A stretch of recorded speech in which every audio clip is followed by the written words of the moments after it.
কুয়াশা যে আমার চশমাও খোলা হয়ে গিয়েছে। তো welcome to my channel and যেখানে আমরা ভিডিও বানাই, ঠিক আছে। তো এই ভিডিওতে আপনারা দেখতে পাচ্ছেন যে এত কুয়াশার কারণে আমরা ঠিকমতো গাড়িতে করে যেতে পারতেছি না। আমাদের হাত পা সব ঠান্ডা শিখলে গেছে, হাত পা লাল টকটক হয়ে গেছে। আমাদের বর্তমানে বাজে ঘড়িতে সকাল 9টা 2 মিনিট।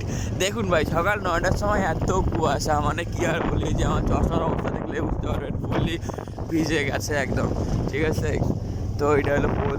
যাই হোক, আমরা আগে যাচ্ছি গ্রামের মাছ দিয়ে। এখানে যেহেতু পাশে একটা ক্যানেল আছে, এই যে এটা ক্যানেল, ঠিক আছে, মানে পানি কিন্তু অনেক কম, অনেক শর্ট, ঠিক আছে। বলতে গেলে এক পাশ থেকে আরেক পাশ হেঁটে যাওয়া যাবে, কিন্তু পা ভিজবে না, এরকম পানি, মানে পানি নাই একদম, ঠিক আছে। তাও মানে এত কুয়াশা, কি আর বলবো। কালকে এমন কুয়াশা ছিল না, হুট করে আজকে এমন কুয়াশা শুরু হয়ে গেল, কি আর বলার। আবহাওয়া অধিদপ্তর আগে জানায়নি, তাহলে আমরা এই সময় বাইরে বেরোতাম না। কিছু করার নাই, যেহেতু ভুল হয়ে গেছে সেহেতু ভুলের মাসুলটা এখন দিতে হচ্ছে। গাড়িরও ভাই ঠিক মতন, মানে গাড়িও চলতেছে না।